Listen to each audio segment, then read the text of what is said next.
ومن سيئات أعمالنا من يهد الله فلا مضل له ومن يضلله فلا هادي له وأشهد أن لا إله إلا الله وحده لا شريك له وأشهد أن محمدا عبده ورسوله أما بعد فأعوذ بالله من الشيطان الرجيم بسم الله الرحمن الرحيم قد كانت لكم أسوة حسنة في إبراهيم والذين معه إذ قالوا لقومهم إنا براء منكم ومما تعبدون من دون الله كفرنا بكم وبدا بيننا وبينكم العداوة والبغضاء أبدا حتى تؤمنون بالله وحده إلا قول إبراهيم لأبيه لأستغفرن لك وما أملك لك من الله من شيء. اللہ کے نام سے جو بڑا مہربان اور نہایت رحم کرنے والا ہے. اللہ کی سچی کتاب قرآن مجید میں سے سورہ ممتحنہ کی چند آیتیں آپ بھائیوں کے سامنے تلاوت کی ہیں. سب سے پہلی بات یہ ہے کہ جب تلاوت ہو رہی ہو تو باتیں نہیں کیا کریں. اللہ تعالیٰ قرآن میں فرماتا ہے کہ جب قرآن پڑھا جائے تو اس کو خاموشی سے سنو، غور سے سنو، تاکہ ان پر رحم کیا جائے. یہ ہم سب کے لیے اللہ تعالیٰ فرماتا ہے کہ جب اللہ کی آیات تلاوت کی جا رہی ہو تو اس کے اوپر سننا چاہیے، دھیان دینا چاہیے کہ اللہ کی کتاب ہے، اللہ کی آیتیں ہیں. تو سورہ ممتحنہ یہ مدنی ہے.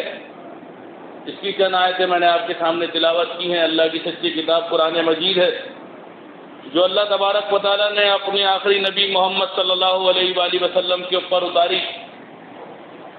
تیسری کتاب کے بعد یہ چوتھی کتاب ہے جس کے بعد اللہ تبارک و تعالیٰ کوئی اور کتاب نہیں بھیجے گا، بلکہ اللہ تبارک و تعالیٰ فیصلہ کر دے گا اور قیامت برپا ہوگی اور یہ زمین کا نظام جو اللہ تبارک و تعالیٰ نے بنایا تھا اس کو وہ خود ختم کر دے گا کن سے. مالک نے جس نے زمین کی تخلیق کی تھی اور تخلیق کرنے والا ہی اس کو ختم کر دے گا، اس کو لپیٹ دے گا اور تمام لوگوں کو اپنے پاس جمع کر کے ان کا نامہ اعمال ان کے ہاتھوں میں پکڑا دے گا. اور اس کے بعد انسان خود اپنا حساب کے لیے کافی ہے. کتاب کے اندر جو ملے گا اللہ تعالیٰ نے وہ اس قرآن کے اندر بالکل واضح اس نقشے کا نقشہ کھینچا ہے اس وقت کا. فَأَمَّا مَنْ أُوتِيَ كِتَابَهُ وَرَاءَ ظَهْرِهِ کہ اللہ تعالیٰ کے فرشتے دائیں اور بائیں ہاتھ سے لوگوں کو کتابیں دیں گے، جن کتابوں کے اندر کرامن کاتبین جو ہمارے ملائک ہیں جو اللہ کے حکم سے ہمارے اعمال کو لکھتے ہیں وہ پیش کی جائیں گی. اور اس کے بعد یہ بھی فرمایا کہ جو ایماندار ہے، جو اللہ کے دین کے لیے محنت کرتا تھا، وہ اپنے اہل و عیال کے اندر خوش و خرم دوڑتا ہوا جائے گا کہ دیکھو اللہ تعالیٰ نے مجھ سے معاملہ کتنا آسان کیا. اور یہ بھی فرمایا کہ جو اللہ کے دین سے بے پرواہ تھا، جو یہ نہیں سمجھتا تھا کہ ایک دن اللہ رب العزت کے آگے پیش ہونا ہے اور وہ اپنے معاش کے چکر میں، اپنی دولت کو ڈبل کرنے کے چکر میں، اپنے اسٹیٹس کو اچھا کرنے کے چکر میں دن اور رات اسی میں مگن تھا، تو فرمایا وہ شخص ہوگا جو اپنے گھر والوں میں مگن تھا اور سوچتا ہی نہیں تھا کہ ایک دن ہمیں اللہ کے آگے کھڑا ہونا ہے، زندگی کا حساب دینا ہے. بہرحال یہ حق ہے، اللہ تعالیٰ نے یہ فرما دیا اس کتاب کے اندر کہ یہ دن آنا ہے، یہ ہونا ہے. اللہ پاک نے ہمیں پیدا کیا ہے، ہم اپنی مرضی سے نہیں آئے. نہ ہمارے والدین کو معلوم تھا کہ یہ جو بچہ پیدا ہونے والا ہے، دنیا میں آنے والا ہے، کیا یہ سانس لینے پہ قادر بھی ہوگا، سانس لے سکتا ہے، اتنی قدرت رکھتا ہے، کیا یہ بول بھی سکے گا. ان کو نہیں معلوم تھا. پھر جب بچہ تھا اس کو کیا معلوم. تو بہرحال ہم اپنی مرضی سے نہ آئے ہیں نہ اپنی مرضی سے جائیں گے. یہ ایک امتحان گاہ ہے، آخرت کی کھیتی ہے. جو اس کے اندر بوئے گا وہ آخرت میں وہی جا کے کاٹے گا. اس کے اندر کیکر بوئے گا تو کاٹے کاٹے گا، پھل اس کے اندر لگائے گا تو پھل کاٹے گا. اللہ تعالیٰ کسی کے ساتھ ناانصافی نہیں کرتا، اور کوئی بوجھ اٹھانے والا کسی کا بوجھ نہیں اٹھائے گا. اللہ تزر وازرۃ وزر اخرى، کوئی بوجھ اٹھانے والا کسی کا بوجھ نہیں اٹھائے گا. انسان کو وہی ملے گا جس کی وہ کوشش کرتا ہے. اللہ تعالیٰ نے آپ کو اختیار دیا ہے، جانوروں کو اختیار نہیں دیا. جانور کتنا بڑا اونٹ ایک نکیل سے، ایک چھوٹی سی رسی سے بنا رہتا ہے، اس کو اپنی طاقت کا اندازہ نہیں. اور کھانے کو 10 سال سے 14 سال سے اس کو گھاس اس کے آگے پھینکی جا رہی ہے، وہی گھاس کھایا جا رہا ہے، کیونکہ اس کے پاس شعور نہیں ہے، سوچنے کی صلاحیت نہیں ہے، اختیار نہیں ہے. یہی انسان کے بعد اللہ تعالیٰ نے ہر چیز کا سوچ، شعور، اختیار دیا ہے. وہ اپنی صلاحیتوں کو استعمال کرتا ہے. کم کما رہا ہوتا ہے، زیادہ کمانے لگتا ہے. کمزور ہوتا ہے، ایکسرسائز کرتا ہے، کھاتا پیتا صحت مند ہو جاتا ہے. کوئی اس کے ساتھ کوئی کام کرنے آئے یا غلط کام کرنا ہے، وہ اپنا طاقت بھی استعمال کر سکتا ہے، اپنی فوج بھی بنا سکتا ہے. اللہ تعالیٰ نے اس کے پاس ہر قسم کا اختیار دیا ہوا ہے، ذہن دیا ہوا ہے، سوچ دیے ہوئی ہے، اچھے برے کی تمیز دی ہوئی ہے کہ وہ جانتا ہے کیا اچھا ہے کیا برا ہے. سب چیز اللہ تبارک و تعالیٰ نے دی ہوئی ہے. لیکن اللہ تبارک و تعالیٰ نے اس دنیا میں بھیجنے کے بعد ہمیں مقصد کیا بتایا، کیوں بھیجا جا رہا ہے. سب چیزیں دینے کے بعد کہ وما خلقت الجن والانس الا لیعبدون، ہم نے تمہیں جو اس زمین پہ بھیجا یا پیدا کیا اس لیے کہ تم ہماری بندگی اختیار کرو. ہم تمہیں آنکھیں بھی دیں گے، تمہیں ذہن بھی دیں گے، تمہیں صلاحیتیں بھی دیں گے، تمہیں قوت بھی دیں گے، تمہیں اولاد بھی دیں گے، تمہیں دولت بھی دیں گے.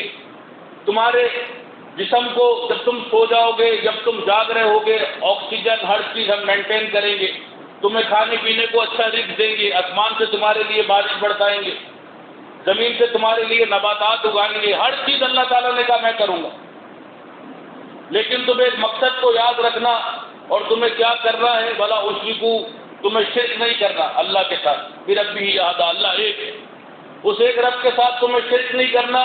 اپنا مقصد یاد رکھنا ہے کہ کس مقصد کے لیے تم دنیا میں بھیجے گئے ہو اور کیا اقرار کر کے اوپر سے آئے ہو.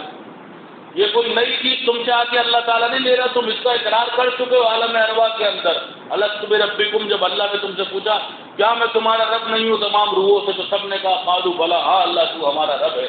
پھر ہمیں اس دنیا کے اندر بھیجا، اور اس کے بعد اب یہ دیکھ رہا ہے اللہ تبارک و تعالیٰ تمام چیزیں دینے کے بعد کہ کون ہے جو اللہ کا شکر گزار بنتا ہے اور اللہ کا نمک حرام بنتا ہے.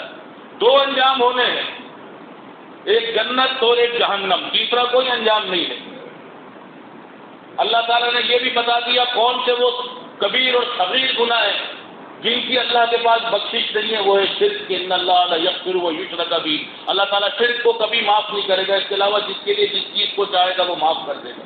کہا میرے بندو، اس حال میں تم نے جان دی کہ اللہ کے ساتھ کسی کو شریک کرتے ہو تو اللہ تبارک و تعالیٰ کیا تمہارے عمل کی کوئی قیمت نہیں ہوگی، تمہارے عمل برباد ہو جائیں گے اور تم خسارہ پانے والوں میں ہو جاؤ گے، اور تمہارا وہاں کوئی مددگار نہیں ہوگا. اللہ تعالیٰ نے ہمیں یہ واضح اس دنیا کے اندر ہمیں آج یہ پیغام پہنچا دیا اللہ تعالیٰ نے قرآن کے ذریعے کہ دیکھو، یہ اس سے پہلے تم یہ اقرار کر کے آئے ہو جو آج تم بھولے ہوئے ہو، لیکن تم یہ اقرار کر کے آئے ہو، اور اللہ نے تمہیں، اللہ کے پیدا کیے، تم اس دنیا کے اندر پیدا ہوئے، تم بولنے کی صلاحیت رکھتے ہو، تم چلنے کی صلاحیت رکھتے ہو، تمہارا دل دھڑکتا ہے، آٹو ریفریش ہوتا ہے، وہ تمہاری کڈنی ہے وہ ورکنگ کرتی ہے، تمہارے جو بلڈ کے اندر سے غلاظت کو دور کرتی ہے، سب اللہ کے حکم سے ہو رہا ہے. اس کے آپریشن نظام کو آپریٹ کرنے والا رب العزت ہے، جس کے حکم سے چلتی ہے، جو اس کو چلاتا ہے وہ اتنی طاقت رکھتا ہے کہ جس ٹائم چاہے اس کو ڈیڈ کر سکتا ہے. جب تمہارے اندر سے روح نکل جائے گی تو دنیا کے جتنے ڈاکٹر بھی جمع ہو جائیں، جتنی مشینیں بھی لگا لیں، تمہاری آنکھیں نہیں کھول سکتے، تمہاری سانسیں نہیں چلا سکتے، تمہارے دل کو نہیں دھڑکا سکتے. یہ سب نعمتیں اللہ رب العالمین کی دی ہوئی ہیں، اس کا آلٹرنیٹ کچھ بھی نہیں ہے. یہ ایک چانس ہے، یہ ایک مہلت ہے اللہ کی دی ہوئی. اس کو یا تو اللہ کی فرما برداری میں گزار دو یا نافرمانی میں گزار دو، اما شاکرا و اما کفورا، چاہے شکر کرو چاہے کفر کرو۔ اللہ کی ذات بے نیاز ہے۔ اللہ رب العالمین کو تمہاری یا میری یا کسی کی عبادت کی کوئی ضرورت نہیں ہے، اللہ بے نیاز ہے۔ قل هو اللہ احد اللہ الصمد لم یلد ولم یولد ولم یکن له کفوا احد۔ ہم اس کی ذات کا احاطہ نہیں کر سکتے، لیس کمثلہ شیء، اس جیسا کائنات میں کوئی ہے نہیں، اس کے مثل کوئی چیز نہیں ہے۔ اللہ کی ہم قدرت، اللہ کی ہم نشانیاں تھوڑی سی دیکھ سکے ہیں، تھوڑا سا مشاہدہ ہوا ہے کہ یہ رب ہے، اور وہ تعارف بھی اللہ نے اپنا خود کرایا، اس قرآن کے ذریعے اپنا تعارف کرایا۔ الحمدللہ رب العالمین، تمام کی تمام تعریفیں اللہ کے لیے، الرحمن الرحیم مالک یوم الدین، جو بڑا مہربان اور رحیم ہے، یوم جزا کا مالک ہے۔ اللہ نے اپنی تعریف کرائی اور اللہ تبارک و تعالیٰ نے ہمیں اس کا مشاہدہ کرایا۔ دن و رات، سورج، چاند، ستارے اللہ کے تب اشاروں سے، اللہ کے حکم سے چل رہا ہے، ایک نظام اللہ تعالیٰ نے بنایا ہوا ہے۔ اور سورہ رحمان کے اندر فرمایا اللہ تعالیٰ کو اس نظام کو چلاتے میں کوئی تھکن محسوس نہیں ہوتی، وہ ہر وقت اس کام کے اندر لگا ہوتا ہے کائنات کے نظام کو چلانے میں، اور وہ ذرا بھی نہیں تھکتا۔ کتنا وسیع نظام ہے یہ، کتنی بڑی کائنات ہے یہ، جس کو اللہ تبارک و تعالیٰ نے بنائی، اللہ رب العالمین نے اس کی تخلیق کی، اللہ تعالیٰ نے ہم کو بھیجا۔ یہ سمندر ہے، اللہ تعالیٰ خالی اپنی بندگی مانگتا ہے اور کچھ نہیں مانگتا۔ اللہ تعالیٰ سورہ بقرہ کے اندر کیا فرماتا ہے؟ یا ایھا الناس اعبدوا ربکم الذی خلقکم، اے لوگوں بندگی اختیار کرو، اس رب کی بندے بن جاؤ، عبداللہ بن جاؤ، اللہ کے بندے بن جاؤ، اور اس کی بندگی اختیار کرو جس نے تمہیں پیدا کیا ہے، جس کے پیدا کیے تم پیدا ہوئے ہو، اس کے حکم سے تمہاری ہڈی بنی، تمہاری آنکھیں بنی، فرشتے نے آ کے تمہاری حیات، تمہاری زندگی، تمہارا موت، تمہارا رزق لکھ دیا، تمہیں دنیا کے اندر مالک لے کے آیا، تمہارے لیے دودھ کا انتظام کیا، تمہیں چلنا سکھایا، تمہیں بولنا سکھایا، اور یہی نہیں، تمہیں نہیں، جتنے پچھلے لوگ ہیں سب کو، اور اللہ نے کہا یہی اللہ کی بندگی تمہاری بچت کا راستہ ہے۔ اور اللہ نے کہا تم اس کی بندگی سے کیسے منہ موڑ سکتے ہو؟ الذی جعل لکم الارض فراشا، جس نے زمین کو تمہارے لیے جائے قرار بنایا۔ یہ زمین اور آسمان تو ایسے ملے ہوئے تھے، اس کو اللہ نے الگ کر کے تمہارے لیے اس کو جائے قرار بنایا، اس کو ہموار بنایا، اس کے اندر نباتات اگائی۔ فلاں جگہ دیکھیں آپ، مختلف پھل ہیں، KPK کے اندر، سندھ کے اندر الگ پھل ہیں، پنجاب کے اندر الگ پھل ہیں، اللہ نے اس کی مٹی اس کے مطابق زرخیز کی بھی ہے، وہ یہاں نہیں اگ سکتے، یعنی پھلوان نہیں اگ سکتے۔ اللہ کا ایک نظام ہے، ہر موسم کے اپنے پھل ہیں۔ جب سورج آپ کے قریب ہو جاتا ہے، جب گرمی ہوتی ہے، اللہ تعالیٰ وہ پھل نکالتا ہے جس کے اندر گلوکوز ہوتے ہیں، توانائی ہوتی ہے، تربوز ہے، خربوزہ ہے، سردا ہے، گرما ہے۔ دور ہوتا ہے، سردی شروع ہو جاتی ہے، سردی کے مطابق پھل اللہ تبارک و تعالیٰ آپ کے لیے نکالتا ہے۔ یہ پورا ایک نظام ہے اللہ تبارک و تعالیٰ کا، پورا ایک نظام ہے۔ یہ ایسا ہی نہیں بن گیا کہ بس یہ بنتا چلا آ رہا تھا، اس میں یہ معاملات ہو رہے تھے، اللہ نے انہی معاملات میں ہمیں اتار دیا، ہمیں پیدا کر دیا اور ہم یہاں پہ آ گئے اور یہ نظام ویسی جیسے شروع، یہ بلکہ نظام اللہ نے بنایا ہے ہمارے آپ کے لیے۔ اس رب نے تمہارے لیے زمین کو جائے قرار بنایا، پھر آسمان سے تمہارے لیے بارش برسائی، اس بارش کے برسنے کے بعد یہ زمین تمہارے لیے طرح طرح کی چیزیں لے کے ہوگی۔ اللہ نے کہا ہماری نعمتوں کو کھاؤ، لیکن دیکھو فلا تجعلوا للہ اندادا، ہمارے ساتھ کسی کو شریک نہ کرنا۔ اللہ یہی کہتا ہے۔ نبی علیہ الصلوۃ والسلام سے پوچھا اکبر الکبائر من عند اللہ، اللہ کے نزدیک بڑے گناہ کیا ہے، بڑا گناہ کیا ہے؟ اشراک باللہ، نبی صلی اللہ علیہ وسلم نے بتایا کہ تم اللہ کے ساتھ کسی کو شریک کرو۔ آج لوگوں کا ایک جمع غفیر ہے جو دین کے نام پہ اپنی اپنی دکان لگائے بیٹھے ہیں۔ یہ دیوبند کی دکان ہے، یہ بریلوی کی دکان ہے، یہ اہل حدیث کی ہے، یہ فلاں کی ہے، یہ فلاں کی ہے، اپنی اپنی دکان بنائے بیٹھے ہیں۔ اس کے اندر اپنی پروڈکٹ بیچنے کے لیے اپنی اپنی ان کی کتابیں ہیں، کیٹلاگ ہیں۔ دیوبند میں گھسیں گے، فضائل اعمال آپ کے ہاتھ میں تھما دی جائے گی، اس کو پڑھیے۔ بریلویت میں داخل ہوں گے، فیضان سنت ہاتھ میں پکڑا دی جائے گی کیٹلاگ کے، اس کو پڑھیے، یہ پروڈکٹ بیچنی ہے آپ کو، الیاس صاحب کی، آپ کو زکریا صاحب کی بھیجنی ہے۔ آپ کو نواب صدیق الحسن صاحب کے بیٹنی، قسطوں والا دین آپ کو رائٹ کرنا ہے، قرآن لوگوں کے ہاتھ سے لینا ہے. مسئلے ہمارے لیے ہیں، فضائل آپ کے لیے ہیں، الٹے سیدھے فضائل بیان کیجیے. ان مسلکوں نے، ان کتابوں نے لوگوں سے اصل دین لے لیا اور ان کے ہاتھ میں قصے کہانیاں یہ چیزیں دے دی کہ بھائی اپنا چھوڑو نہیں، دوسرے کا چھیڑو نہیں، اور ان معاملات کے پیچھے نہ لگو.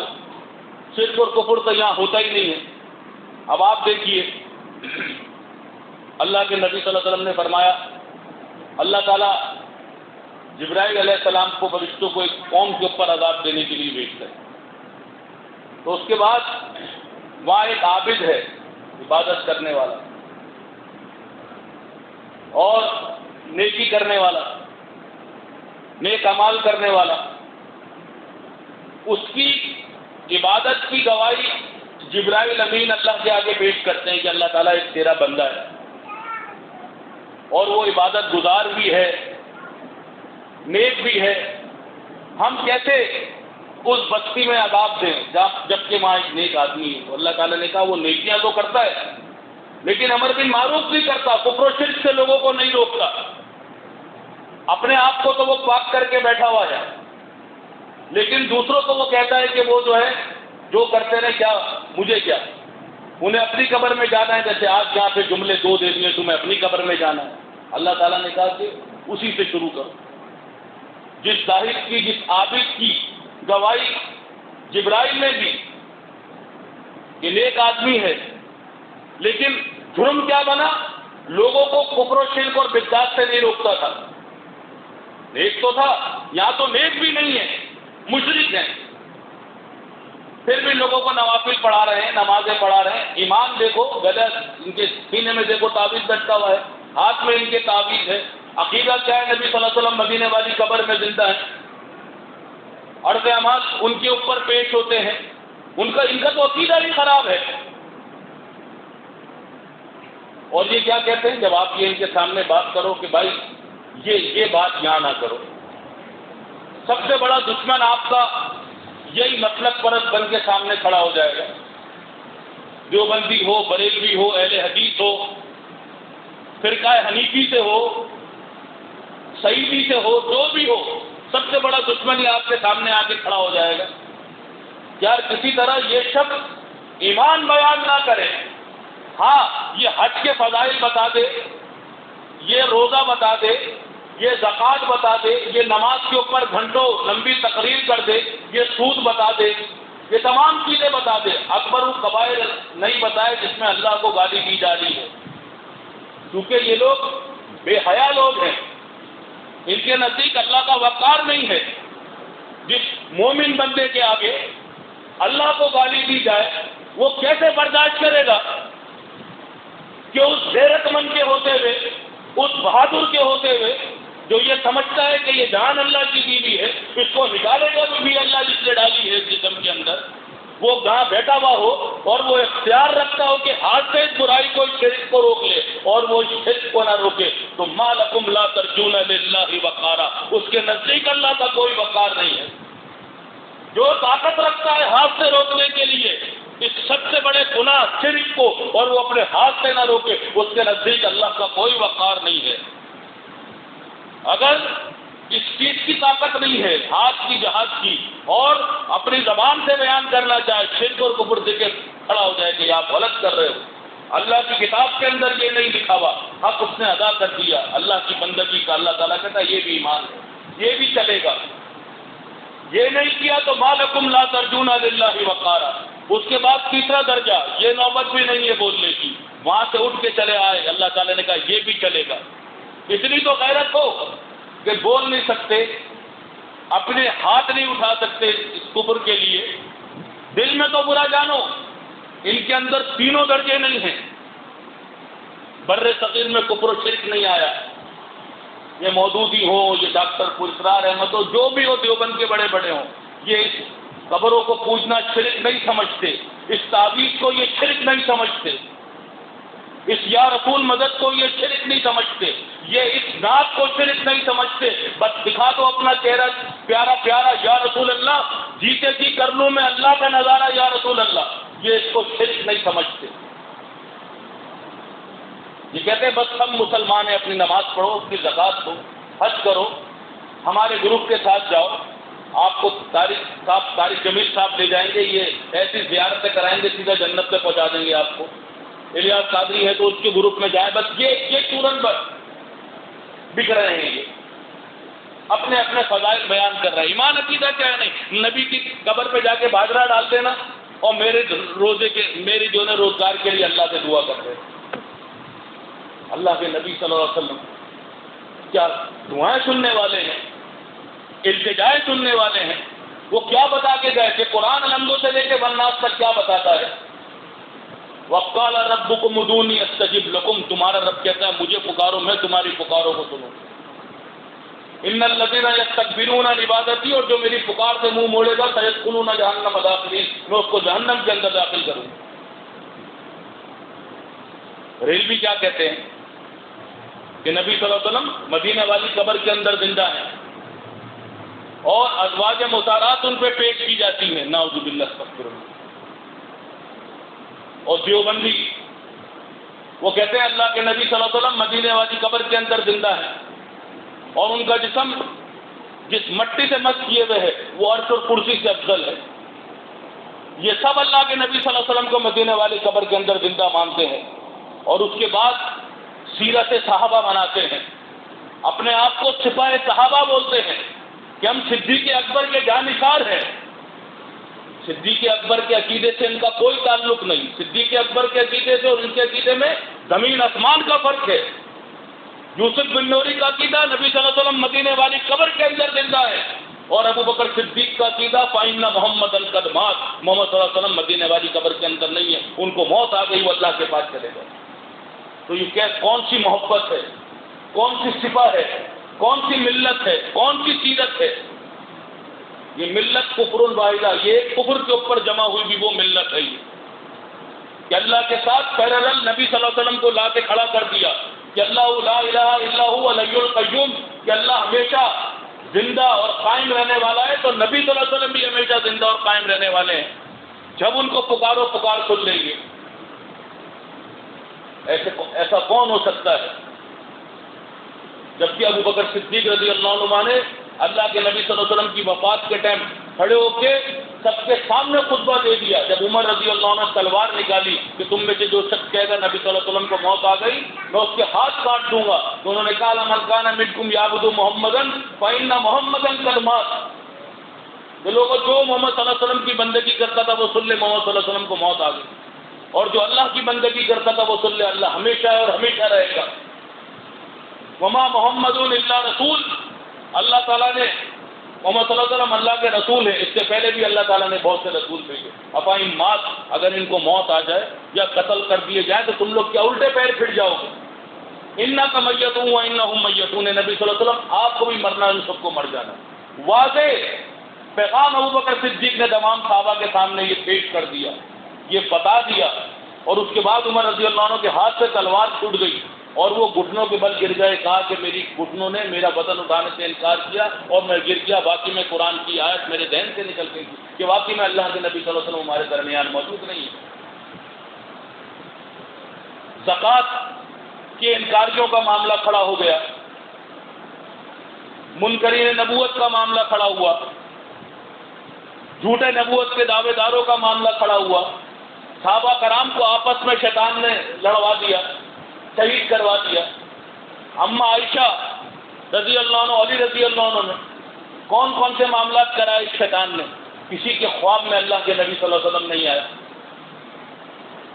کسی نے نبی صلی اللہ علیہ وسلم کی قبر پہ جا کے رہنمائی حاصل نہ کی کہ ابو بکر صدیق کو بخار چڑھ گیا ہے کہ آپ چلے جائیں خلیفہ اول کس کو بنایا جائے، خواب میں آ گئے نبی صلی اللہ علیہ وسلم، کوئی ایک روایت لا کے دکھائے عمر ابن خطاب کے کہ ابو بکر کو خلیفہ بنا دو، انہوں نے کھڑے ہو کے صبح فجر کے بعد اعلان کرنا تھا کہ رات کو میرے خواب میں نبی صلی اللہ علیہ وسلم آئے، انہوں نے کہا ابو بکر کو خلیفہ بنا دو۔ کسی سے بھی کوئی ایسی بات نہیں ملتی۔ یہ خوابوں کا دین نہیں ہے، یہ قصے کہانیوں کا دین نہیں ہے، یہ حقیقت پہ مبنی دین ہے، اور یہ وہ دین ہے جو اللہ تعالیٰ نے ہمارے سامنے پیش کیا ہے، اور اللہ اس کی حفاظت کا ذمہ دار ہے۔ یہ کتاب اللہ رب العالمین کی طرف سے ہے، اور اس کے اندر رد و بدل کرنے کا اختیار اللہ کے نبی صلی اللہ علیہ وسلم کے پاس بھی نہیں ہے۔ اللہ تعالیٰ نے قرآن میں کہہ دیا کہ نبی صلی اللہ علیہ وسلم آپ بھی اگر اس کی کوئی آیت کو ہمارے اس متن کے خلاف پیش نہ کرتے، اس متن کے مطابق پیش نہ کرتے، ہم آپ کا دائیں ہاتھ پکڑ کے آپ کی رگے گردن کاٹ دیتے، آپ کو ہم سے بچانے والا کوئی نہیں۔ یہ بتایا ہے ہم لوگوں کو کہ یہ قرآن اللہ کی طرف سے ہے، یہ دین اللہ کی طرف سے ہے۔ کتنے بھی نبی آئے، کسی کے اختیار میں یہ نہیں تھا کہ وہ اس کی ایک لفظ کو یا زیر زبر کو ادھر سے ادھر کر دیتے۔ بلغ ما انزل الیک من ربک، آپ اس طرح لوگوں کے آگے سامنے بیان کرتے ہیں جس طرح اللہ تبارک و تعالیٰ آپ کی طرف بیان کر رہا ہے۔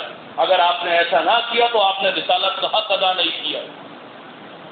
وہی اللہ تعالیٰ نے کہا شرع لکم من الدین ما وصی بہ نوح، کہ دین کا وہی شریعت، دین کی وہی چلی آ رہی ہے جو نوح علیہ السلام سے آخری نبی تک چلتی جائے گی۔ کیا شریعت ہے؟ اللہ نعبدو الا اللہ، اللہ کی بندگی ہوگی، اللہ کو سجدہ ہوگا، اللہ کی نظر و نیاز ہوگی، اللہ کی پکار ہوگی۔ نبی صلی اللہ علیہ وآلہ وسلم کو زندہ کیا گیا، اور جواب کے ساتھ کیا حاشیہ کھینچا کہ علماء دیوبند کے نزدیک، علماء اہل حدیث کے نزدیک یہ نہیں لکھا، قرآن و حدیث کے نزدیک۔ اور اس کے بعد سب کے خوابوں میں یہ معاملات چل رہے ہیں، فلاں کے خواب میں آ رہے ہیں تو فلاں کے خواب میں آ رہے ہیں، صحابہ کے خواب میں نہیں آئے۔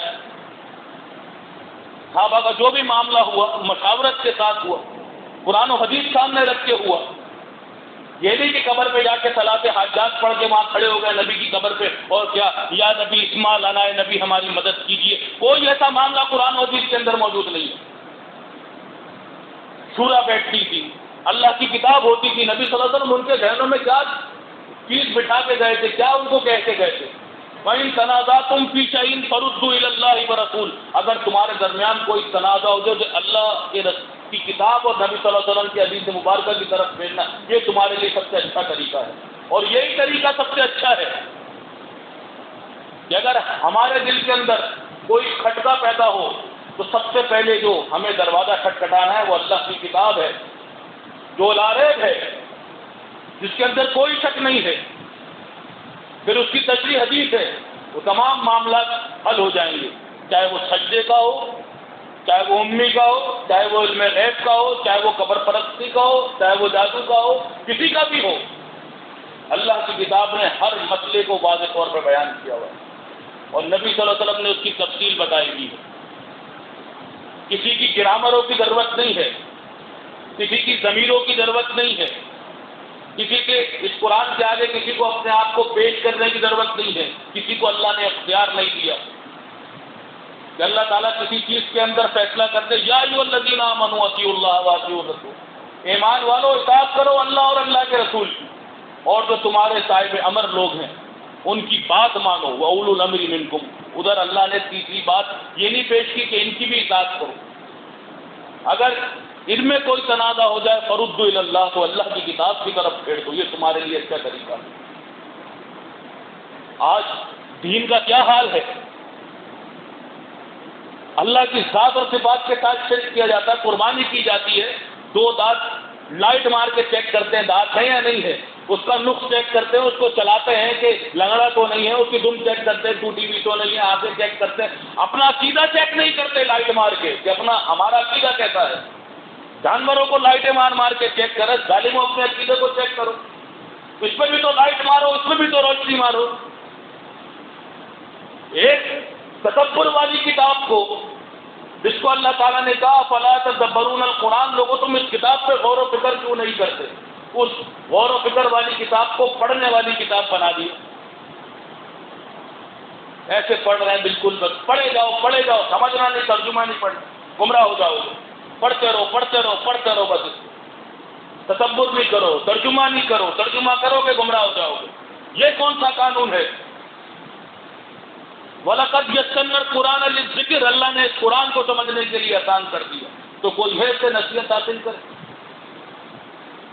قربانی کر رہے ہیں، ہاں بھائی ذوالحجہ کا چاند نظر آ گیا، آپ ناخن بھی تراش کیا جو قربانی کرے. مولوی صاحب بتا رہے ہیں جب تک جانور پہ چھری نہ پھیرو بال نہیں کاٹنا.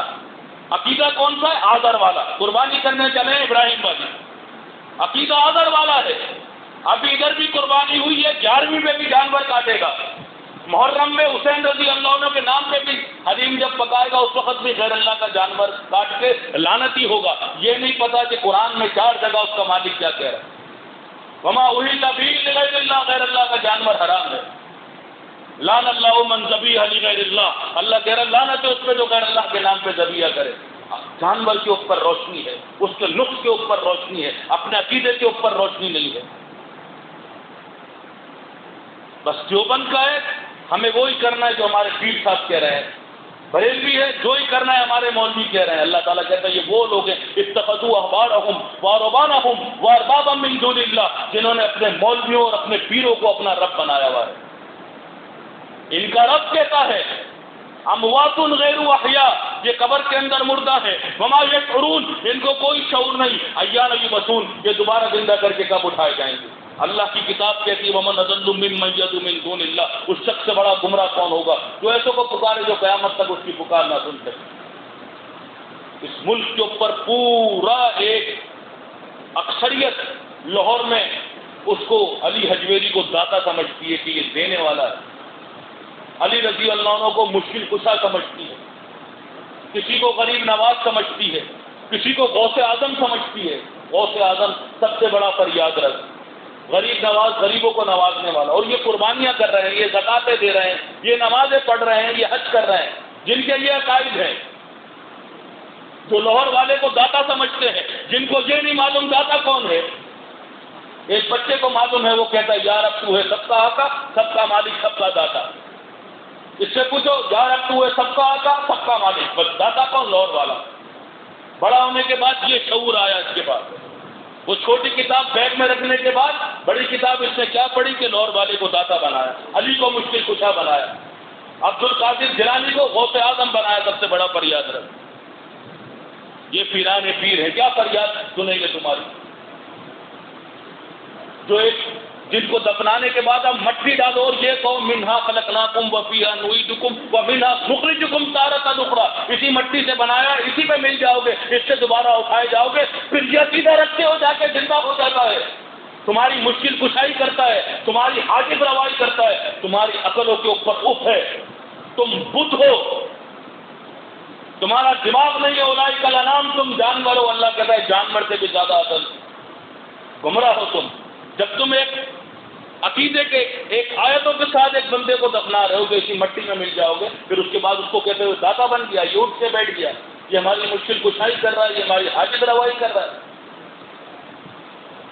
اور یہ عقیدہ دینے والے احمد بن حنبل کہ یہ شعور یافتہ ہو جاتا ہے، اور اتنا شعور آ جاتا ہے کہ انسان کو پتہ نہیں چلتا کہ یہ گھر پہ آیا ہوا پرندہ نر ہے یا مادہ، لیکن جب اس کی قبر کے اوپر وہ پرندہ بیٹھتا ہے تو مردہ پہچان جاتا ہے پرندہ بیٹھنے والا نر ہے یا مادہ. اتنا شعور والا کر دیتے ہیں مردے. اللہ کے ساتھ ان کی ایسی دیر چل رہی ہے، اللہ کی کتاب کے ساتھ. وہ کہتا ہے اللہ شعور نہیں ہے، کہتا ہے نہیں، اتنا شعور ہے، زندہ سے زیادہ شعور ہے. آپ ان کو کہیں گے، بولیں گے آپ سلام کیوں کرتے ہو؟ بولا آپ جواب سنتے ہو مردے کا؟ بولا نہیں. بولے پھر مردہ کون ہوا؟ نیچے نہیں، تم مردے ہوئے.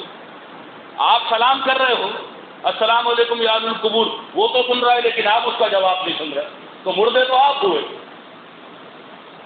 یہ تو خطاب ہے.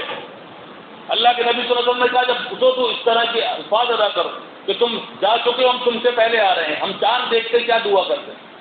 اللہم الا ولینا بالامن والایمان والسلامۃ والسلام ربی وربک اللہ. یہ چاند تیرا اور میرا رب اللہ ہے. کیا چاند ہماری سن رہا ہے؟ کیا چاند ہم سے مخاطب ہے؟ عمر رضی اللہ عنہ نے حضرت اسود کو جا کے بوسہ دیا. اندھا کا حجر کا تو ایک پتھر ہے، لا تنفع ولا تضر، نہ تو نفع دے سکتا ہے نہ نقصان. خالی اس وجہ سے یہ فیل کر رہا ہوں کہ میرے نبی کی سنت ہے. تو کیا پتھر سن رہا تھا؟ ایسے ظالم لوگ ہیں، لوگوں کے عقیدے خراب کرتے ہیں اور لوگ بھی بالکل جانور بن کے ان کے پیچھے چل رہے ہیں.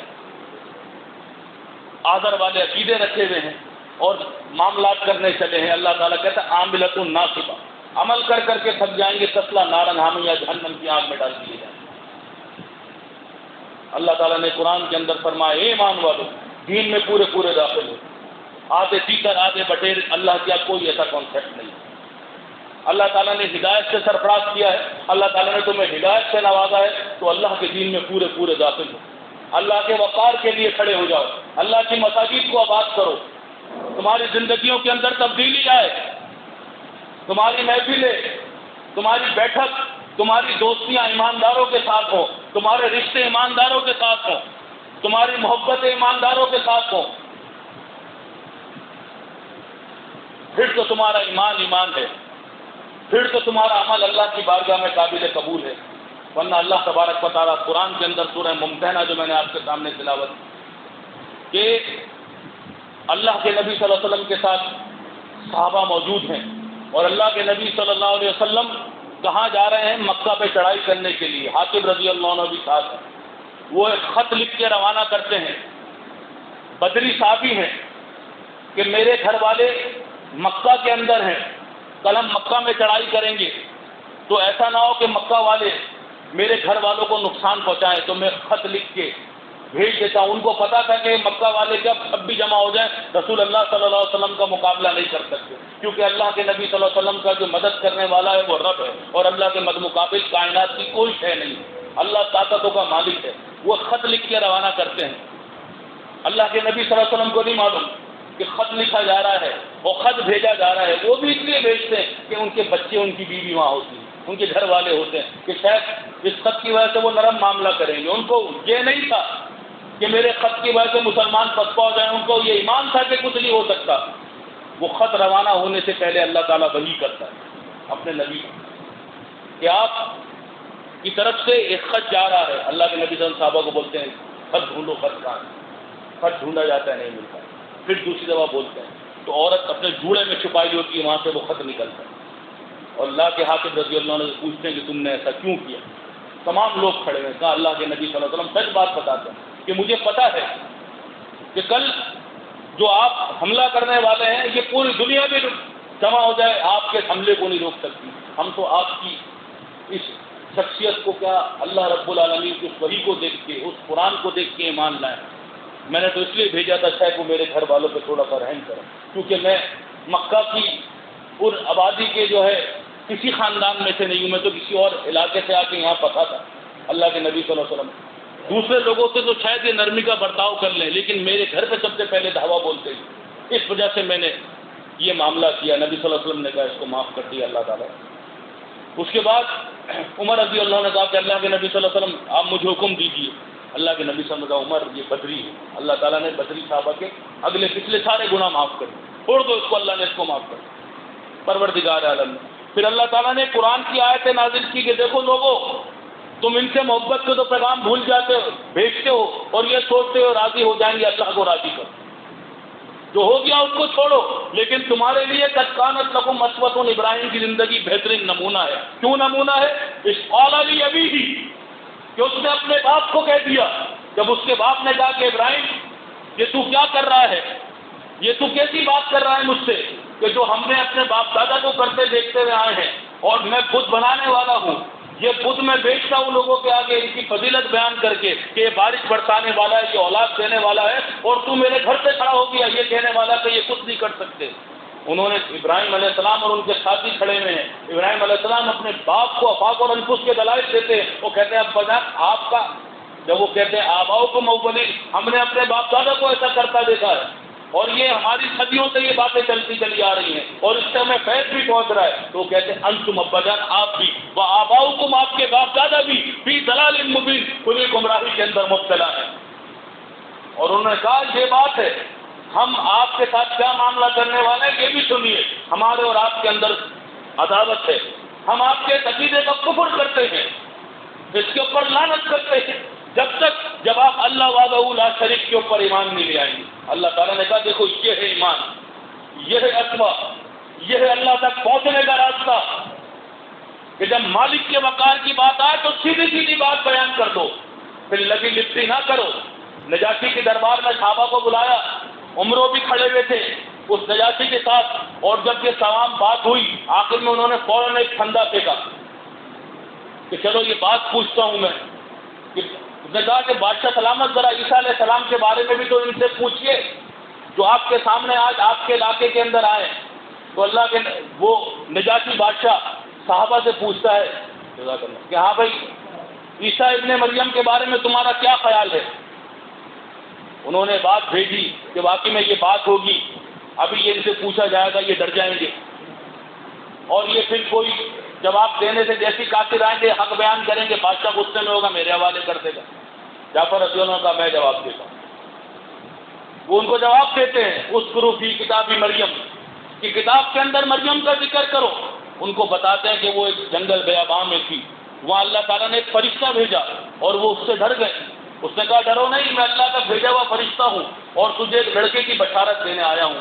تو ان کی ماں نے کہا کہ میرے یہاں بچہ کیسے ہوگا، مجھے کسی بشر نے ہاتھ نہیں لگایا اور میں غلط عورت بھی نہیں ہوں. تو انہوں نے کہا کہ اللہ تعالیٰ کسی چیز کا ارادہ کرنا چاہتا ہے، اس چیز سے کہتا ہو جاتا وہ ہو جاتی ہے. اور کہا اس کے بعد وہ حمل سے ہو گئی اور اس کے بعد درخت کے اوپر سے کھجور انہوں نے جھاڑ کے کھائے اور اس کے بعد انہوں نے اس فرشتے سے کہا کہ میں کیا جواب دوں گی. انہوں نے کہا کہ تم اس بچے کی طرف اشارہ کر دینا، یہ خود جواب دے گا. اس کے بعد وہی ہوا، جب وہ اپنی قوم کی طرف گئی تو ان کی قوم والے بھاگتے ہی آئے اور کہا کہ مریم تو کیا کام کر کے آئی ہے، نہ تیرا باپ غلط آدمی تھا، نہ تیرے بھائی، نہ تیرے خاندان والے. تو اس نے اس بچے کی طرف اشارہ کیا. تو انہوں نے کہا کہ ہم مادن طبیعہ ایک ماں کی گود میں بچے سے کیسے خطاب کریں، کیسے بولے، کیا یہ بولے گا؟ قال انی عبداللہ، وہ بول پڑا کہ میں اللہ کا بندہ ہوں، مجھے اللہ نے نبی بنا کے بھیجا ہے. وآتانی الکتاب، اللہ نے مجھے کتاب عطا کی ہے. وجعلنی نبیّا، اللہ نے مجھے نبی بنا کے بھیجا ہے. ان کی جو ہے زبان بند ہو گئی. وہ بادشاہ جو تھا وہ قرآن کی بات سن کے پھینک گیا، اس کی آنکھوں میں آنسو آ گئے. اس نے کہا کہ جو تمہارے نبی آخری لے کے آئے ہیں اور جو ہمارے نبی عیسیٰ لے کے آئے تھے اس کے اندر ذرہ برابر بھی فرق نہیں. لیکن انہوں نے اس معاملے کے اندر بھی جو آج کہتے ہیں حکمت اختیار کرو، حکمت اختیار کرو، آپ لوگ کیا ہر کسی کو مشرک کہتے رہتے ہو؟ یہ حکمت نہیں ہے. حکمت یاسین والقرآن الحکیم، حکمت قرآن ہے، قرآن بیان کرنا ہے. جو لاہور والے داتا کو، لاہور والے علی حجویری کو داتا بولے گا، آپ کو فوراً قرآن کی آیت پڑھ کے اللہ کو داتا بولنا ہے. یہ ہے اسود الابراہیم. کوئی نبی صلی اللہ علیہ وسلم کو مددگار بولے گا، آپ کو قرآن کی آیت پڑھ کے اللہ کو مددگار بولنا ہے، چاہے وہ آپ کا باپ ہو، چاہے آپ کا خاندان والا ہو، چاہے آپ کی برادری والا ہو. جہاں معافیت ہو رہی ہوگی آپ کا کام ہے اس بول دینا، قرآن پیش کر دینا. باقی اس کا کام ہے مانے یا نہ مانے، وہ اللہ کے اختیار کے اندر ہے. آپ کا کام پورا ہو گیا. اللہ نے اس بدری صحابی کو بھی، ان تمام صحابہ کو بھی رہتی دنیا تک یہ بتایا کہ لوگوں تم سب کے لیے جو ایک آئیڈیالوجی ہے، جو ایک زندگی ہے، جو ایک نمونہ ہے، جو ایک آئیڈیل ہے، وہ ابراہیم علیہ السلام اور ان کے ساتھیوں کی زندگی. اگر اس جانور کو اللہ کی بارگاہ کے اندر مقبول کروانا ہے، اس قربانی کو قبول کروانا ہے، کیونکہ تمہارا خون، تمہارا گوشت اللہ کے یہاں نہیں پہنچتا، یہ شرط اللہ نے ختم کر دی. تمہارا خوف اللہ کے یہاں پہنچتا ہے، تمہارا تقویٰ پہنچتا ہے. تو اس کے لیے صاف نیت، قلب سلیم، صاف دل لے کے اللہ کے آگے پیش ہو، اللہ سے اپنی محبت دکھاؤ. اور وہ محبت زبانی کلامی نہ ہو، وہ عملی بھی ہو. کہ جب وہ قربانی مانگے، جیسے ابراہیم علیہ السلام سے اللہ تبارک و تعالیٰ نے کہا کہ بیوی بچوں کو چھوڑ دو، انہوں نے چھوڑ دیا جنگل بیابان میں اور اللہ کی طرف چلے گئے. اپنے بچے کو قربان کر دو، انہوں نے اپنے بچے کو لٹا دیا. انہوں نے اللہ سے سوال نہیں کیے، انہوں نے کوئی حکمت نہیں لڑائی کی کہ اللہ تبارک و تعالیٰ بڑھاپے میں دیا اور اس کے بعد آج ہمارے کیا، میرے آپ کے کیا معاملات ہیں، ہمارے اوپر ذرا سی پریشانی آ جائے ہم اس رب سے شکوے کرنے بیٹھ جاتے، اس رب سے گلے کرنے بیٹھ جاتے. دوسرے کو دیکھ کے ہم سمجھتے ہیں اس کے پاس آج پیسہ آ رہا ہے، یہ کامیاب ہے، کل ہمارے پاس نہیں جا کے یہ پیسہ. یہ تو اللہ تعالیٰ کہتا ہے اتار چڑھاؤ ہوتا ہے زندگی کے، نشیب و فراز ہیں. آج کسی کے پاس ہے، کل کسی کے پاس ہے. اللہ تعالیٰ کہتا ہے کہ مال، بنینا، اولاد زینت الحیات الدنیا، یہ دنیا کی زندگی کے چاند ستارہ. نیک عمل کے بارے میں کہا والصالحات باقیات، کہ نیک عمل جو ہیں وہ باقیات، باقی رہنے والے ہیں عند ربی، اللہ کے پاس. نیک عمل اللہ کے پاس باقی رہیں گے، صالح عمل اللہ کے پاس باقی رہیں گے. یہ مال تھوڑی ہوگا کہ آج میرے پاس جتنا بینک بیلنس ہے تو اللہ تعالیٰ مجھے کیا بینک کی اسٹیٹمنٹ دکھائے گا، آپ کامیاب ہو گئے، آپ کی اسٹیٹمنٹ سب سے اچھی ہے، آپ کی پے سلپ سب سے اچھی ہے، آپ کی گاڑی سب سے ویل مینٹین تھی. یہ آپ کی آپ کا بلڈ پریشر ریکارڈ سب سے اچھا ہے، باڈی مینٹیننس، یہ سب نہیں چلے گا وہاں. والصالحات نیکیاں، اللہ پہ لایا ہوا ایمان، اللہ تعالیٰ اس کو دکھائے گا. اللہ تعالیٰ کہتا ہے کہ تم اللہ کا ذکر کرو، اللہ تعالیٰ تمہارا ذکر کرے گا. تم اللہ کی دین کی مدد کرو، اللہ تعالیٰ تمہاری مدد کرے گا. اللہ کی مسجد کو آج کسی چیز کی ضرورت ہے، آپ نے پہلے بھی کیا ہے، ابھی بھی کرتے ہیں، کوئی مسئلہ تھوڑی ہے. اس کے لیے بڑھ چڑھ کے کیجیے. یہ نہیں کہ آپ کو کہنے کی ضرورت پیش آئے کہ بھائی یہ کرو. یہ آپ کی، میری، ہم سب کی ذمہ داری ہے. اور یہ تو جب تک اللہ کی نیک کاموں میں اگر ہم حصہ لیں گے، چیزیں لگائیں گے، ختم تھوڑی ہوگی. یہ تو ہمارے لیے صدقہ جاریہ بنے گی. جس رب نے ہمیں جہنم سے نجات دی ہے، جس رب نے ہمیں ایمان کی شمع ہمارے دلوں کے اندر روشن کی ہے، جس رب نے ہمیں ہدایت کا راستہ دکھایا ہے، جس رب نے ہمیں جہنم سے بچایا ہے. آپ سوچ لیں، اللہ ہمیں گرمی برداشت نہیں ہوتی، لائٹ چلی جاتی ہے، ہم کیسے بری طریقے سے آدھے گھنٹے بعد اپنے کمروں کے دروازے کھول لیتے ہیں. اس جہنم کا سنا ہے؟ سورہ حاقہ کے اندر بتایا، اللہ تعالیٰ بولے گا روکو اس کو 70 گز زنجیر کے اندر لپیٹو، اور اس کے بعد اس کو جہنم کے اندر ڈالو. اور اس کے بعد جب جہنم چیخے گی ہلم مزید، تو سب کی فرعونیت اتر جائے گی. وہ تو فرعون نے تو بھی جہنم بھی نہیں دیکھی تھی. ابھی تو جب سمندر دو مل رہے تھے اور اس نے غوطہ کھایا تو فوراً جا کے موسیٰ اور ہارون کے رستے میں مان لے آیا. اتنا بڑا متکبر آدمی، اتنی بڑی سلطنت کا مالک، اتنی بڑی دولت کا مالک، اس کی ایک غوطے کے اندر اللہ نے ساری اکڑ نکال دی. اللہ تعالیٰ اس چیز کے اوپر قادر ہے. 1 منٹ میں انسان کی ساری اکڑ خون نکال دے گا. 1 منٹ کے اندر آپ کی دنیا بدل سکتا ہے، آپ کی اکڑ خون، ہر چیز کے اوپر وہ قادر ہے. ہم تو سوچتے ہیں، پلاننگ کرتے ہیں، اس کے بعد کام کرتے ہیں. وہ تو بس کہتا ہو جا، وہ چیز ہو جاتی ہے. تو ہر چیز کا اس کے پاس اختیار ہے، ہر چیز اس کے قبضے قدرت کے اندر ہے. بادلوں کو اٹھانا، بارش برسانا، بارش کو روک دینا، سمندر کو ایک حد تک، جہاں تک بس یہاں تک تجھے آنا ہے وہاں تک آئے. چاند ہے، ستارے ہیں، سب ایک اس کا نظام ہے، اس کے حکم سے چل رہے ہیں. وہی زندگی دینے والا ہے، وہی موت دینے والا ہے، وہی روزی دینے والا ہے. اسی نے ہمیں اس جہنم سے بچایا ہے، اس عذاب سے بچایا ہے. اللہ تعالیٰ نے بتایا کھولتا ہوا تانبا ہوگا، پیپ ہوگی، ان کو مارا جائے گا، ان کے آگے پیش کیا جائے گا کہ جب ان کو آگ لگے گی اور کھانے کی طلب ہوگی تو کھانا مانگے گی، ان کو زخم دیا جائے گا، وہ زخم ان کے حلق کے اندر پھنس جائے گا. اور جب پھنسے گا تو بھاگیں گے یہ پانی کی طرف، پیاسے اونٹوں کی طرح. اس کے بعد کھولتا ہوا تانبے دیا جائے گا جو ان کی آنتوں کو کاٹ دے گا، اور کہا جائے گا کہ تم بڑے عزت دار بنتے تھے. اور یہ ہمیشہ ہمیشہ ہونا ہے، یہ ہمیشہ ہمیشہ اس عذاب میں جلنا ہے. اللہ تعالیٰ نے مجھے اور آپ کے اوپر رحمت کی. کون سی تحقیق، کیا تحقیق؟ اللہ کا فضل تھا جو آج ہم یہاں کھڑے ہوئے ہیں. کوئی چیز نہیں چلائے، کوئی کتابیں نہیں چھانی، اللہ نے ہمارے اوپر فضل کیا ہے. جو آج ہم اللہ کے حکم سے یہاں اسٹیبل ہیں، اللہ کے حکم سے ہماری زبان چل رہی ہے، اللہ کے حکم سے ہمارا دماغ چل رہا ہے، اللہ نے ہمارے دل کی، ہمارے ذہن کی آنکھیں کھولی. اللہ کی دین ہے، اللہ کی کرم نوازی ہے. میرے رب کیا فرماتا ہے؟ اللہ کے نبی صلی اللہ علیہ وسلم فرمایا کہ جب وہ کسی کے ساتھ بھلائی کا ارادہ کرتا ہے تو اس کو دین کی سمجھ عطا کرتا ہے. یہ دین کا سمجھنا اللہ کی بھلائی جو آپ کے اوپر ہوتی ہے، یہ آپ کا کوئی کریڈٹ نہیں ہے، آپ کی کوئی چیز نہیں کہ بس میں نے سمجھا تو بس میرے سمجھ میں آیا، میں نے بڑی تحقیق کی، انہیں خالص میں نے کھوج کے نکالا. اللہ کا آپ کے اوپر، میرے اوپر فضل ہے کہ ہم یہاں کھڑے ہوئے ہیں، اس معاشرے کے اندر یہ بات بیان کر رہے ہیں. تو اللہ سے ہمیں ہر وقت دعا کرنا چاہیے، وہ کام کرنے چاہیے جس سے ہمارا مالک خوش ہو، جس سے ہمارا خالق خوش ہو. وہ عبادت نہیں کرنی چاہیے، وہ نماز نہیں پڑھنی چاہیے جو نبی صلی اللہ علیہ وسلم نے بتایا. میں یہ عمل نہ بتاؤں جو شرک ہے. صحابہ نے پوچھا کیا؟ کہا کہ دکھاوے کی نماز. کوئی شخص داخل ہوتا ہے لوگوں کو دکھانے کے لیے، بڑے لمبی زبردست طریقے سے نماز پڑھ رہا ہے، سجود کر رہا ہے. کہا یہ شرک ہے. یہ اللہ کی عبادت میں وہ شریک کر رہا ہے، دوسرے کو دکھا رہا ہے، اپنے عمل دوسرے کے دکھاوے کے لیے کر رہا ہے. وہ عمل کرنا چاہیے کہ جو اللہ رب العالمین اور آپ کے درمیان تیسرا کوئی شخص نہ ہو. خیرات کے بارے میں کیا دیا کہ دائیں ہاتھ کو دے تو بائیں ہاتھ کو پٹانا چاہیے. یعنی تھوڑے سے پیسے دے کے تو ہر جگہ ڈھنڈورا پیٹا جا رہا ہے کہ میں نے یہ پنکھا لگایا، میں نے UPS لگایا، میری وجہ سے مسجد روشن ہو گئی. کچھ نہیں. اللہ رب العالمین نے آپ کو اس کی استطاعت دی، اتنی طاقت دی، آپ کے ہاتھوں میں دم دیا، آپ کے پیروں میں دم دیا. اللہ چاہے تمام چیز لینے پہ قدرت رکھتا ہے، 1 منٹ میں آپ کی سانس وہیں روک سکتا ہے، 1 منٹ میں آپ کو بستر پہ ڈال سکتا ہے، 1 منٹ میں بستر سے اٹھا سکتا ہے تندرست کرنے سے۔ واللہ غالب علی امرہ، اللہ اپنے امر کے اوپر غالب ہے۔ اللہ سے بڑی طاقت کسی کے پاس نہیں ہے، اللہ سے بڑی قوت کسی کے پاس نہیں ہے۔ اللہ خزانوں کا بادشاہ ہے، اللہ پوری کائنات کا خالق ہے، اللہ پوری کائنات کا مالک ہے، اللہ یوم جزا کا مالک ہے۔ اللہ تعالیٰ پکڑ دے کوئی چھڑا نہیں سکتا، اللہ تعالیٰ چھوڑ دے کوئی پکڑ نہیں سکتا۔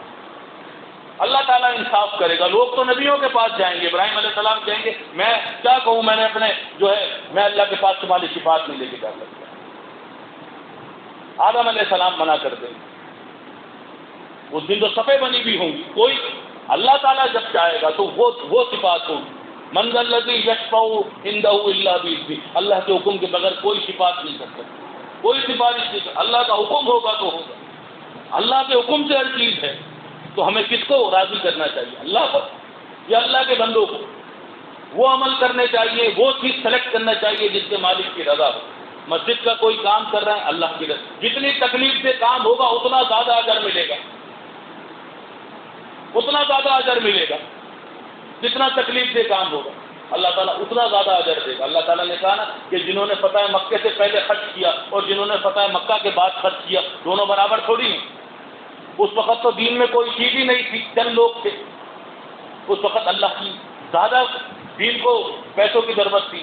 اس وقت صحابہ نے جو اپنے گھر کا سارا مال لا کے ڈالا، معلوم تھا مکہ بھی دشمن ہے، آگے کچھ راہ بھی نظر نہیں آ رہی، معاشرہ بھی پورا خلاف ہو چکا ہے، گھر کا باپ بھی اپنے خلاف ہو کے بیٹھا ہوا ہے، پھر بھی جو جمع پونجی تھی وہ اللہ کے دین میں لگا دی۔ اللہ نے بولا یہ ہے یہ، اور فتح مکہ کے بعد جب مکہ فتح ہو گیا، مکہ نبی صلی اللہ علیہ وسلم بھی کنٹرول میں آ گیا، صحابہ نے کنٹرول میں لے لیا، اس وقت کوئی پیسے دے رہا تو وہ پیسہ یہ پیسہ برابر نہیں۔ اصل تو اس وقت جب اللہ کے دین کو ضرورت ہے، اللہ کو ضرورت ہے، اللہ تعالیٰ کہتا ہے من یقرض اللہ قرضا حسنا، کون ہے جو اللہ کو قرض دے، اللہ اس کی نسلوں کو لوٹائے گا۔ میرے دل میں، آپ کے دل میں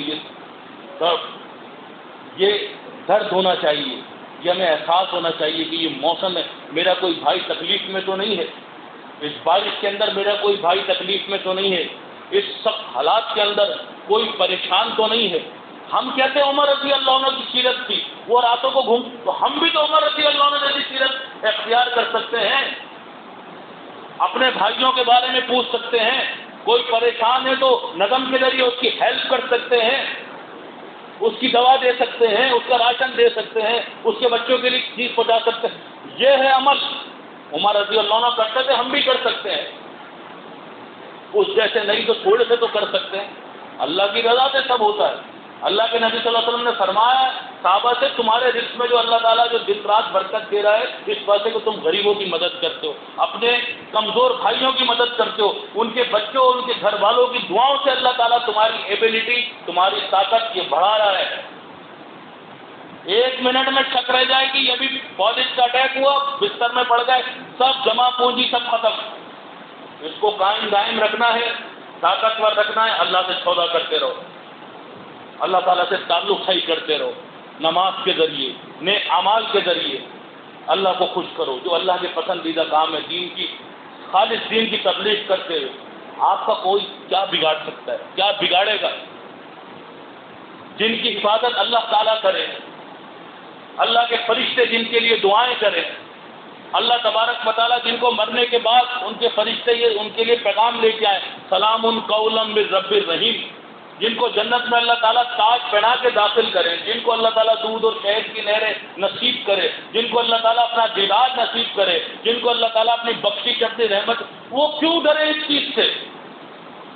وہ تو خوش رہے کہ ہمارا مالک ہمارا خالق ہم سے راضی ہے، ہمارے دین کی ناراض تو ڈرے تو وہ خوف تو وہ کھائے جس کے پاس دنیا کی ہر نعمت ہے لیکن ایمان نہیں ہے، وہ ایسی آگ میں جائے گا جو اس کی ہر چیز ختم کر دے گی، راحت کر دے گی جلا کے، اور وہ اللہ تعالیٰ سے موقع مانگے گا۔ اللہ تعالیٰ نے آج آپ کو مجھے سمجھ عطا کی، ہمیں اللہ کو راضی کرنا ہے۔ جھوٹ، چغل خوری، غیبت، حرام کمال، جھوٹ بولنا، گانے، فلمیں، ان سب چیزوں سے دور رہنا۔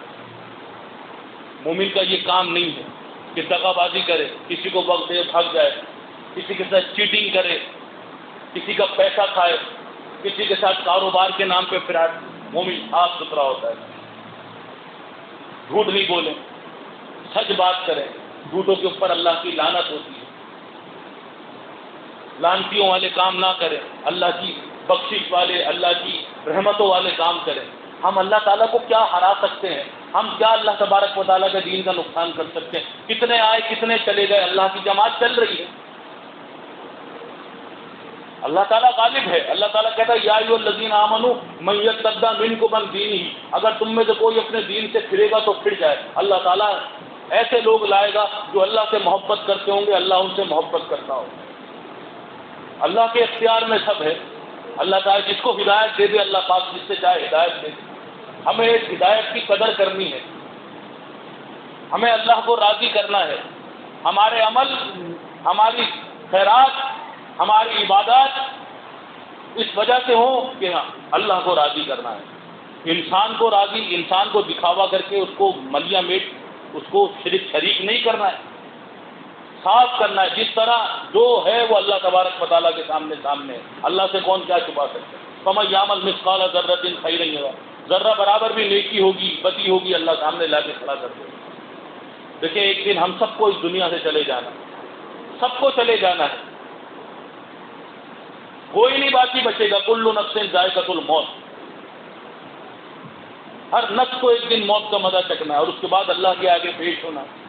وہ موت کا وقت کیسا ہوتا ہے؟ اللہ تعالیٰ قرآن کے اندر سورہ قیامہ میں فرماتا ہے کہ جب موت کا وقت آتا ہے اور یہ جان، روح جو ہے یہ نرخرے میں آ کے پھنستی ہے تو کہاں چلے جاتے ہیں اس وقت انسان بالکل ہکا بکا ہو جاتا ہے۔ وہ کیسی تکلیف ہوتی ہے۔ رسول اللہ صلی اللہ علیہ وسلم کے چہرے پہ رومال رکھتے تھے تو کہتے تھے عائشہ موت کی سختیاں بہت شدید ہیں۔ سب کے اوپر یہ وقت آنا ہے۔ اللہ تبارک و تعالیٰ جب ہم سب کا جو ہمارے مومن بھائی ہیں، اللہ تبارک و تعالیٰ اس سمیت جس کی موت کا وقت قریب آئے، موت کا وقت آئے تو اللہ تعالیٰ ہمیں ایمان پہ اٹھائیو پروردگار ہے، اس وقت اٹھائیو تو ہم سے راضی ہو میرے مالک۔ یہ اللہ تعالیٰ فرماتا ہے فمن زحزح عن النار، کہ جو اس دن جہنم کی آنکھ سے بچا دیا گیا اور جنت کی لازوال نعمتوں میں داخل کر دیا گیا، یہ کامیابی ہے۔ دنیا کی زندگی تو ایک دھوکے کا سامان ہے۔ تو اللہ تبارک و تعالیٰ سے میری دعا ہے کہ اللہ تبارک و تعالیٰ ہم سب کو ایمان پہ زندہ رکھے، اللہ تعالیٰ ہم سب کو ایمان کے اوپر موت دے۔ اللہ تبارک و تعالیٰ جو لوگ پریشان ہیں اللہ تعالیٰ ان کی پریشانیوں کو دور کر دے میرے مالک۔ جو بیمار ہیں اللہ تعالیٰ ان کو شفائے کاملہ عطا فرما۔ اللہ تبارک و تعالیٰ ہم سب کو اپنے امان میں رکھ۔ اللہ تعالیٰ جو لوگ بیمار ہیں اللہ ان کو صحت کاملہ عطا فرما۔ اللہ تبارک و تعالیٰ اس دین کے اوپر زندہ رکھ اور اس دین کے اوپر ہمیں موت دے۔